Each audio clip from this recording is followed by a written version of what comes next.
MCQs को पढ़ा रहा हूँ और जो उसका जो उत्तर है वहाँ पे उसे बता दे रहा हूँ। ओके, अगर कहीं कुछ डाउट हो तो वहाँ पे मैं एक्सप्लेन कर देता हूँ। ओके दोस्तों, तो चलिए दोस्तों हम देर ना करते हुए आज की प्रश्नोत्तरी अध्याय 2, ओके, 8वीं कक्षा से संबंधित है दोस्तों। ये 8वीं कक्षा से संबंधित है और अध्याय नंबर 2 है।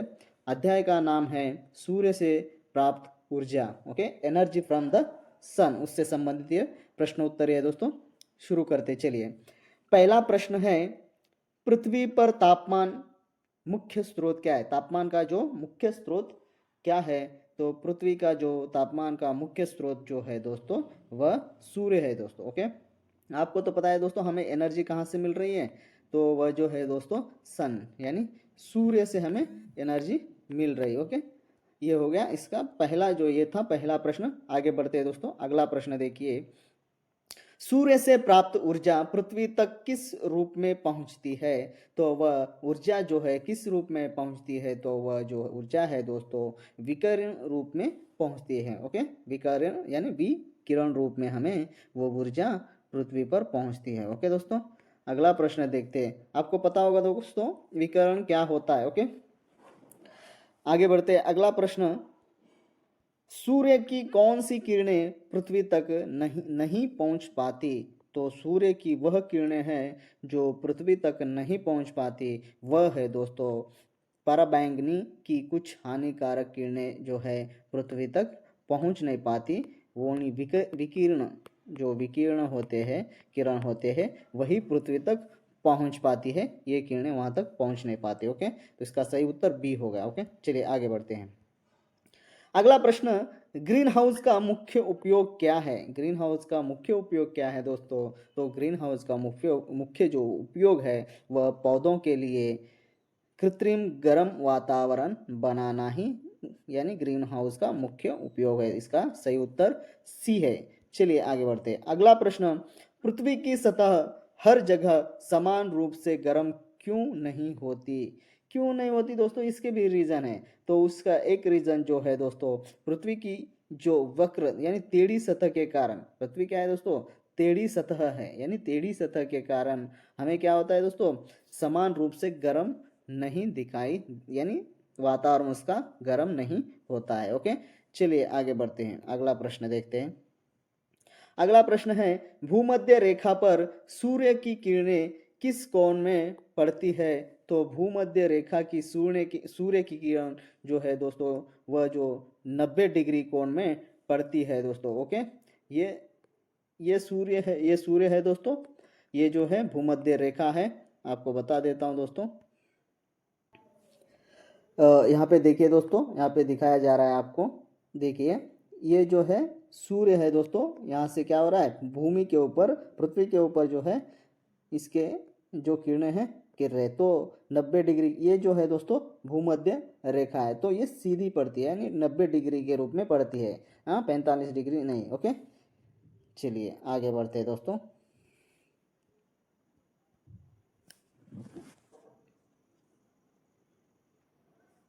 अगला प्रश्न है देखो दोस्तों, भूमध्य रेखा पर पड़ने वाली धूप की तीव्रता सबसे अधिक क्यों होती है? क्योंकि दोस्तों किरणें जो है सीधी पड़ने के कारण भूमध्य रेखा पर पड़ने वाली जो धूप होती है अधिक तीव्र होती है। क्योंकि डायरेक्ट जो होता है सूर्य, जो ये रहा सूर्य जो दोस्तों, सूर्य के जो किरणें हैं वो डायरेक्ट भूमि पर आ गिरती है, इसे वहाँ पे तापमान जो है अधिक होता है। ओके, चलिए दोस्तों अगला प्रश्न है, जैसे जैसे ऊंचाई बढ़ती है तापमान का क्या होता है? यानी तापमान क्या होता है? तो दोस्तों तापमान जो है घटता है, कम होता है। क्योंकि दोस्तों वायुमंडल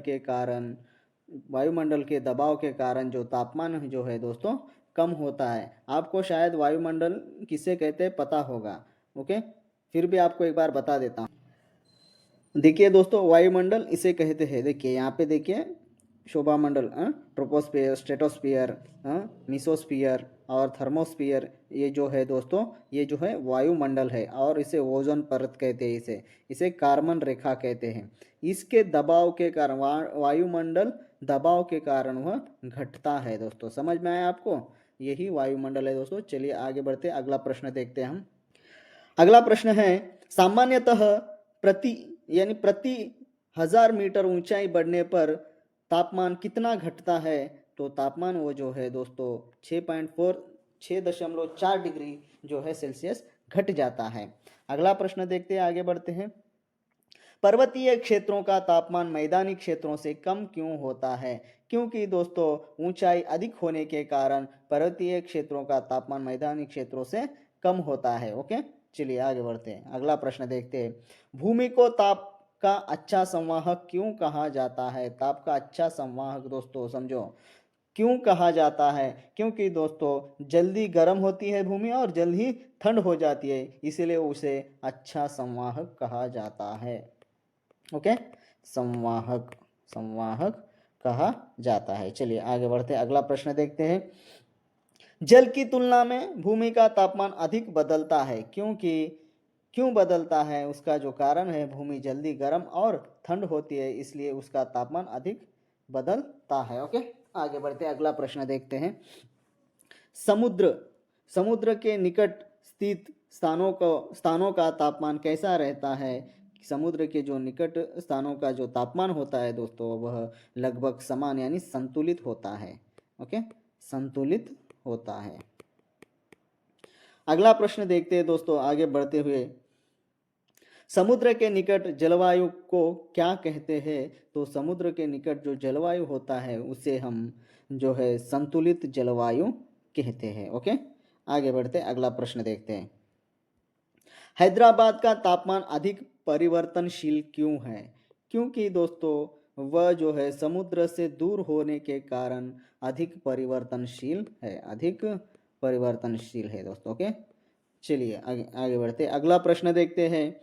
वायुमंडल स्वयं सीधे सूर्य की किरणों से क्यों नहीं गर्म होता है? वायुमंडल जो है स्वयं सीधे सूर्य की किरणों से क्यों गर्म नहीं होता है? क्योंकि किरणों को गुजरने देता है, इसलिए वह गर्म नहीं होता है। मैंने इससे पहले बताया था ये वायुमंडल की जो ये इससे पहले बताया था दोस्तों। तो वो क्या होता है दोस्तों, किरणों को गुजरने देता है, इसलिए वो क्या करता है दोस्तों, गर्म नहीं होता है। चलिए, वायुमंडल मुख्यतः किससे गर्म होता है? तो देखो इससे पहले क्यों गर्म नहीं होता था, तो अभी किससे गर्म होता है? वायुमंडल किसी से तो ना गर्म होता होगा ना।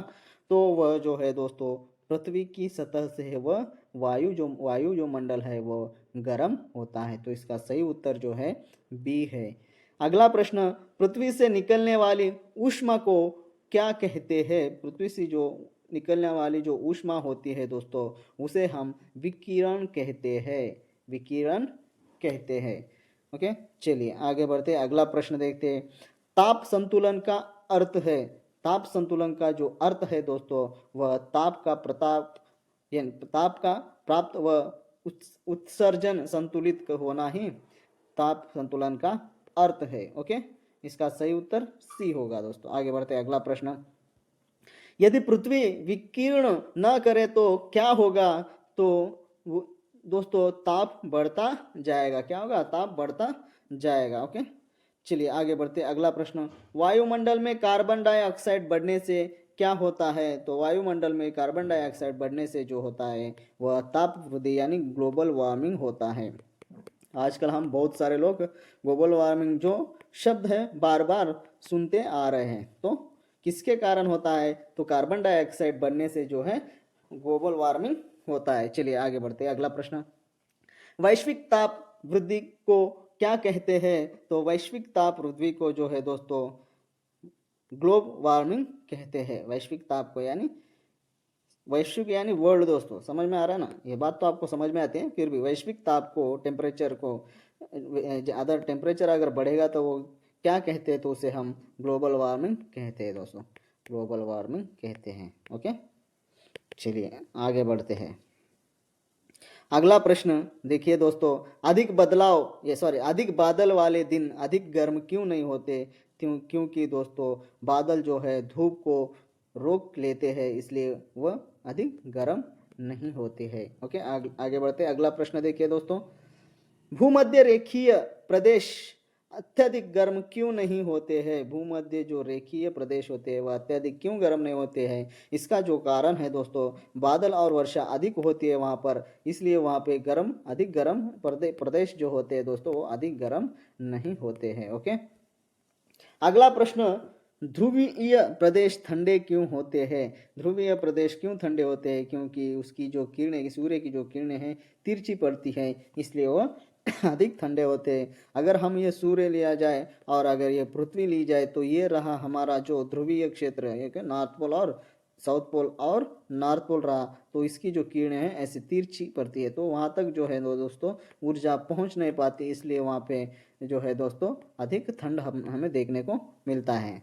ओके, चलिए आगे बढ़ते हैं। अगला प्रश्न, 0 डिग्री से नीचे के तापमान को कैसे लिखा जाता है? तो 0 डिग्री के नीचे के तापमान को हमें इस तरह से लिखा जाता है दोस्तों, देखिए -6 डिग्री C। ये याद रखिए दोस्तों, बहुत ही इंपॉर्टेंट प्रश्न है। अगला प्रश्न देखिए, जल 100 डिग्री जल जो है 100 डिग्री सेल्सियस पर क्या करता है? तो वह जो है दोस्तों वह उबलता है। क्या करता है? वह उबलता है। इसका सही उत्तर सी होगा। आगे बढ़ते हैं। अगला प्रश्न, जल 0 डिग्री पर क्या बन जाता है? तो जल जो 0 डिग्री पर है दोस्तों वह बर्फ बन जाता है। ओके, चलिए आगे बढ़ते हैं। सामान्यतः मानव शरीर का तापमान कितना होता है? तो सामान्यतः मानव शरीर का जो तापमान है दोस्तों यानी 37 डिग्री होता है। ओके, आगे बढ़ते हैं। अगला प्रश्न देखिए, 5 डिग्री सेल्सियस और -5 डिग्री में कितना अंतर होगा? आप इसे लिख लीजिएगा दोस्तों, ये बहुत ही इंपॉर्टेंट प्रश्न है। तो माइनस कितना होगा? तो आपको इसका जो सही उत्तर होगा 10 होगा। वो कैसा होगा दोस्तों? तो 5 अगर लिए जाए और माइनस यानी 5 में से -5 निकाला जाए, समझो एक उदाहरण देता हूँ दोस्तों आपको। मेरी उम्र है 20 साल और दूसरों की उम्र है 35 साल किसी व्यक्ति की। तो इसमें से हमें क्या करना है? तो 35 में से 20 घटा देना है। तो देखिए दोस्तों, यहाँ पे इसका जो उत्तर होगा 35 में से हमें क्या करना है? 20 को घटा देना है। तो देखिए कितना आता है दोस्तों? तो यहाँ पे 1 लेंगे तो 10 कितना होता है यहाँ पे देखिए दोस्तों 35 और 20। ओके, इसमें से 0 यानी 5 0 में से नहीं जाता है, इसलिए, और इसमें से अगर 3 में से 2 निकाल दे तो ये 15, तो कितना आएगा? 15 आ जाएगा दोस्तों। ओके, 15 आ जाएगा। वही अगर हम 5 देखिए 5 -5 और घटा देंगे तो जो माइनस इंटू माइनस क्या होगा दोस्तों? प्लस। माइनस इंटू माइनस क्या होगा? प्लस होगा। तो इसका जो सही उत्तर होगा 10। तो इस तरह का ये उत्तर है दोस्तों, बी इसका सही आंसर होगा। चलिए आगे बढ़ते हैं। अगला प्रश्न देखते हैं हम। अगला प्रश्न है, थर्मामीटर का उपयोग किसके लिए होता है? थर्मामीटर का जो उपयोग होता है वह तापमान मापने के लिए होता है। चलिए आगे बढ़ते हैं। कक्षा का तापमान किसका तापमान होता है? कक्षा में जो तापमान होता है वो किसका तापमान होता है? तो वह जो तापमान होता है वायु का तापमान होता है। आगे बढ़ते अगला प्रश्न देखते हैं। अधिकतम तापमान सामान्यतः किस समय होता है? अधिकतम तापमान जो है वह है दोस्तों दोपहर के समय होता है। चलिए आगे बढ़ते हैं। न्यूनतम तापमान सामान्यतः किस समय होता है? तो न्यूनतम जो तापमान सामान्यतः सी प्रातः होता है। ओके, आगे बढ़ते हैं। किस स्थान का तापमान वर्ष भर लगभग समान रहता है? तो वह जो है दोस्तों पणजी का जो तापमान है दोस्तों वर्ष भर समान रहता है। आगे बढ़ते हैं। अगला प्रश्न देखिए। हैदराबाद में सर्वाधिक औसत तापमान किस महीने में पाया गया? हैदराबाद में सर्वाधिक औसत तापमान जो है वह जो है मई महीने में हमें देखने को मिला था। ओके, आगे बढ़ते।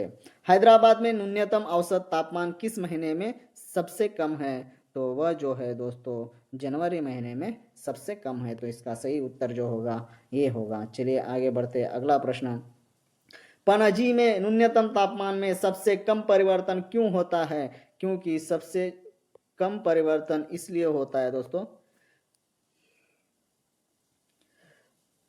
इसका सही उत्तर समुद्र के निकट होने के कारण ही कम होता है। ओके, चलिए आगे बढ़ते हैं दोस्तों। अगला प्रश्न है, देखिए, महाद्वीपीय जलवायु वाले स्थानों में तापमान, यानी महाद्वीपीय जलवायु वाले स्थानों में जो तापमान होता है दोस्तों वह अधिक बदलता रहता है। क्या करते रहता है दोस्तों? अधिक बदलता रहता है। कम बदलता है, स्थिर रहता है, बिल्कुल नहीं बदलता। तो इसका जो सही उत्तर होगा अधिक बदलता है। आगे बढ़ते हैं। अगला प्रश्न, समुद्री जलवायु में तापमान, यानी समुद्री जलवायु में तापमान अत्यधिक होता है, अत्यधिक ठंड होता है, संतुलित रहता है, बहुत शुष्क होता है। तो इसका जो सही उत्तर होगा वह होगा संतुलित रहता है। चलिए आगे बढ़ते हैं। सूर्य की किरणें किस अक्षांश पर सबसे अधिक तिरछी पड़ती है? इससे पहले बताया था दोस्तों, वह जो अक्षांश है ध्रुवीय क्षेत्र होता है, वहाँ पे सबसे अधिक तिरछी पड़ती है।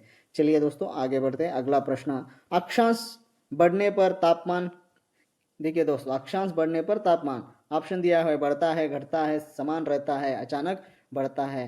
तो इसका सही उत्तर जो है घटता है। ओके, आगे बढ़ते हैं। अगला प्रश्न देखते हैं।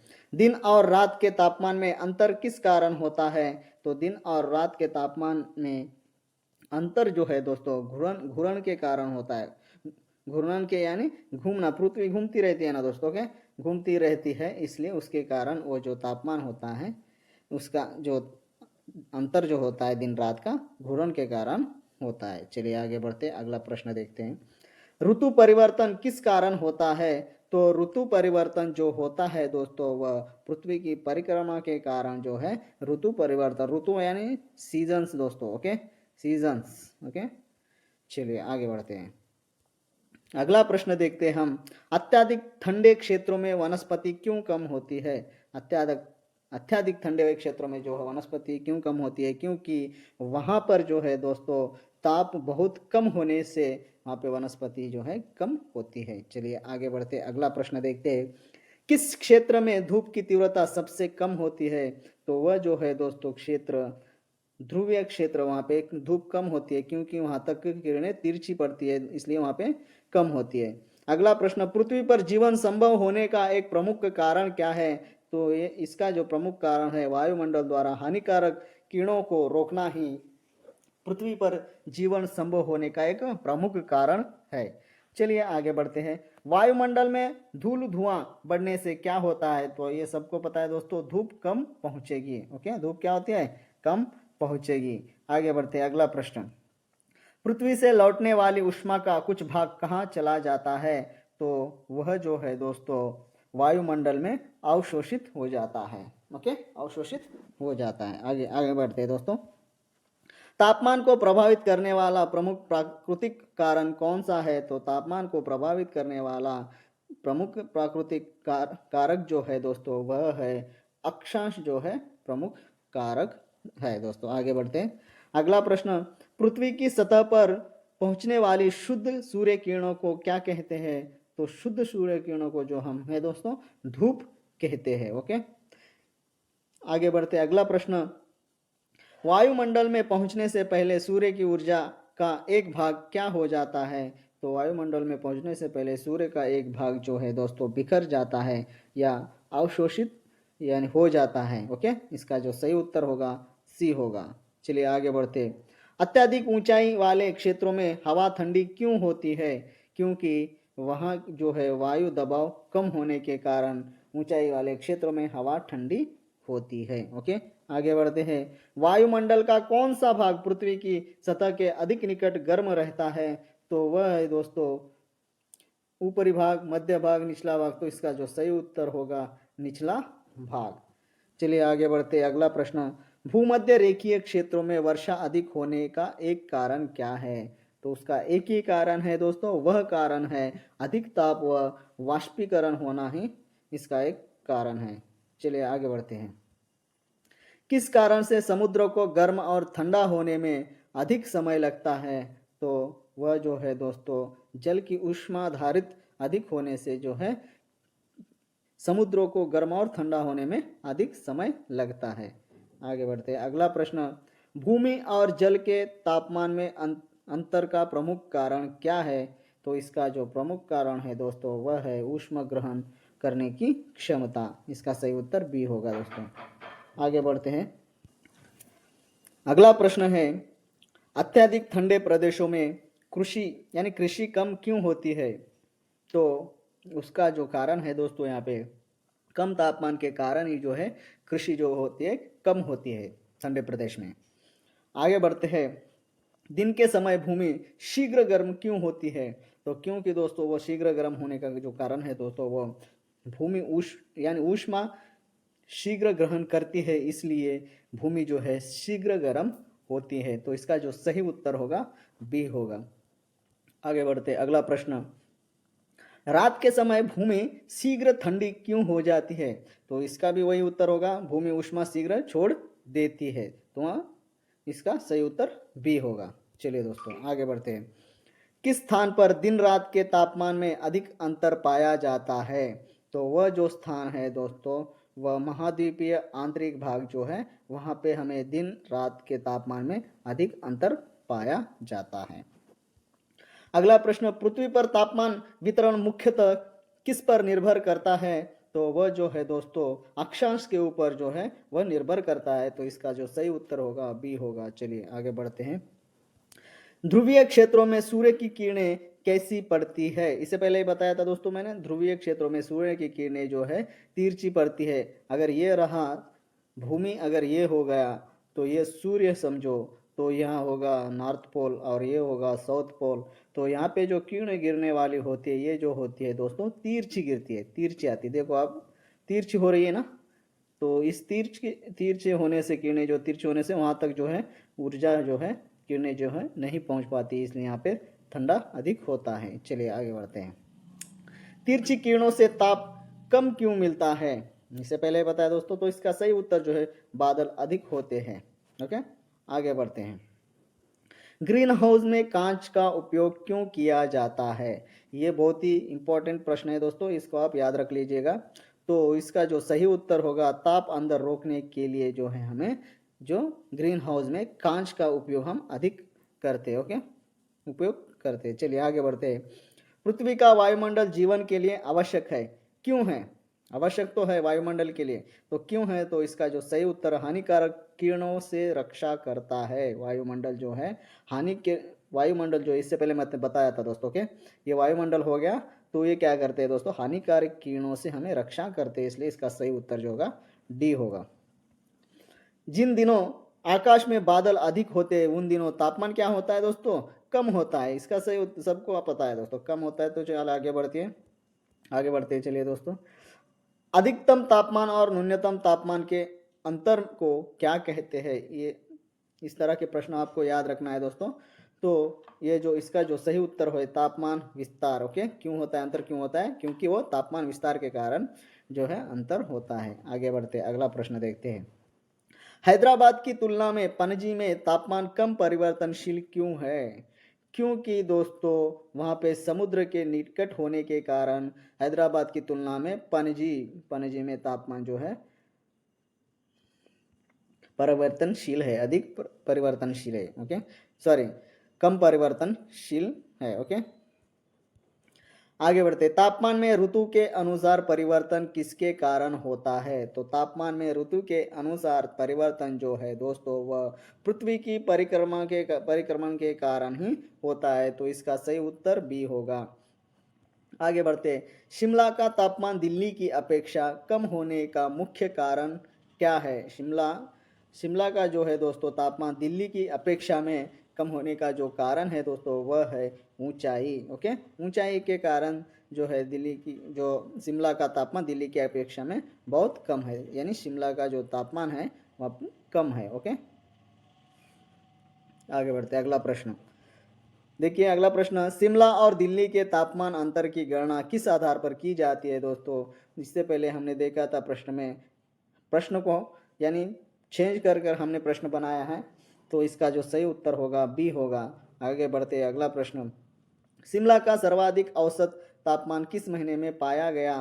तो वह जो है दोस्तों जुलाई महीने में पाया गया। तो हमें हैदराबाद में जो है कब पाया गया, तो वो भी याद रख लीजिएगा दोस्तों, हैदराबाद का। ओके, आगे बढ़ते हैं। दिल्ली का सर्वाधिक औसत तापमान सामान्यतः किस महीने में होता है?